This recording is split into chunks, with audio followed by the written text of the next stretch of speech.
Hi guys, and welcome to Studio Wildlife. So, I've never tried gouache before, and I thought I would give you my first impressions when painting this fox. So I got sent some products by Arteza, and I thought I'd give it a go, and just see what gouache is like, and talk you through my thought process and what I like and dislike about it. So to start my painting, I did a quick block in, putting a wash over the entire surface using Arteza acrylic paints first. Just because I like working on a toned background, and I wasn't sure how gouache actually works. I think it's like a mix between watercolour and acrylic, and I'm not sure if when you work over the top of it, some of those painting layers get reactivated. So I didn't want my background blending in with my actual painting. So I did this acrylic wash first. Then it was time to get out the gouache, and I was lucky to receive this set of 24 colours from Arteza and some watercolour brushes and the watercolour sketch pad that you can see I'm using. The colours that I'm using are Mars Black, Burnt Umber, Yellow Ochre, Burnt Sienna, Mid Yellow and White, and I also add a little bit of blue later on. I started by just doing this thin wash of colour. I heard that is how you're actually supposed to paint with gouache. Thin washes and then more opaque layers over the top. I did find it quite difficult at first to do this because I usually work with acrylics. When I put a layer down, the layer stays, it dries. Whereas with the gouache, some of the paints that I was working with blended into the colours that I'd already put down. The gouache paints just didn't seem to dry at the same rate that I'm used to. They were a bit slower until the paint seemed to mix together more. I could use this to my advantage, but it was also a little bit of a disadvantage because I couldn't quite establish the colours and gradients that I was going for. The brushes that I'm using for this painting are the Arteza water brushes, and I can say that I absolutely love these. I've never used a brush that has water in it before, and it just makes mixing the colours and adding water to your paints so much easier. You don't have to keep on dipping your brush in a water pot because all the water is just there in that brush, and I think it's a fantastic idea. I even think I might experiment with trying to put paint inside the watercolour brushes. So for example, like in my previous video where I was painting fur and I did that entire white layer, well, maybe if the white paint was inside that water brush, I could do it even faster and more efficiently. Please let me know in the comments if you've tried that out and if it works. Usually with my acrylic paintings, I work from dark to light, so building those lighter layers on top of the darker ones. But I didn't think that that would work with the gouache, just because of the way that the paint was settling. So instead, I decided to work from light to dark, using thinner washes and then gradually more opaque paint. So I actually saved my shadows and my darkest bits for last. Now, I haven't been entirely honest with you. This isn't actually my first time using gouache. It's the first time that I'm using it sat down in the studio, but recently myself and Amber, we went on our very first holiday together, and it was fantastic. I'm hoping she'll say the exact same thing.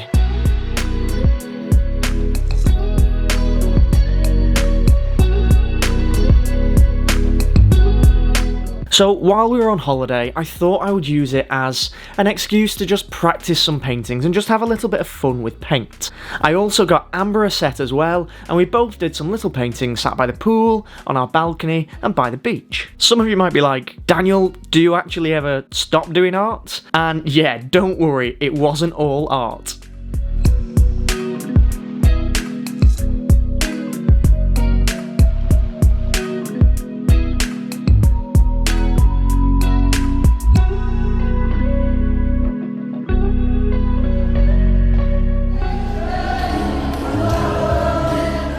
So I'll save you from the torment of watching more of that and move straight back to the gouache paints.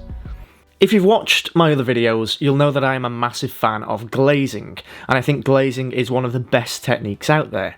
What I found with the gouache is you cannot glaze. No matter how thin I got the paint, it just seemed to go on quite opaque, which was really strange because the other layers, I couldn't get it opaque enough. But as I started to build up the layers of gouache, no matter how thin down that paint was, when I applied it in the thin washes to create the fine hairs, it seemed to just create an opaque layer over the top. With acrylics, there's more subtle transitions between the colours and the layers that you put on, but the gouache, as you add more layers, the layers just seem to stack on top of each other and cover each other up completely. I'm new to this, so if you can actually use gouache, please just let me know how to do it properly in the comments, give me your thoughts on it, but I couldn't really get it to blend very well, I couldn't get layers, and I couldn't glaze with it, which made me struggle a little bit because I like to be quite realistic with my work, and I wasn't really getting that realistic finish. It was looking a bit cartoony, in my opinion. It got to the point on holiday where myself and Amber were both getting a little bit frustrated because we couldn't make the medium do what we wanted it to. Some of the pictures turned out good, some of them were a bit naff. But what it did allow me to do was learn to loosen up a little bit. Gouache, in my opinion, is a great medium for sketchbooks. I personally wouldn't use it for a final piece. I know a lot of people out there do, but it's just not my preference. I couldn't really get the realism that I like from the gouache, but I did really enjoy using it. It allowed me to learn to not be as exact and not worry about that outcome. It allowed me to just enjoy the process and create these rough little sketches that, yeah, they're okay, they're not amazing, but they were fun.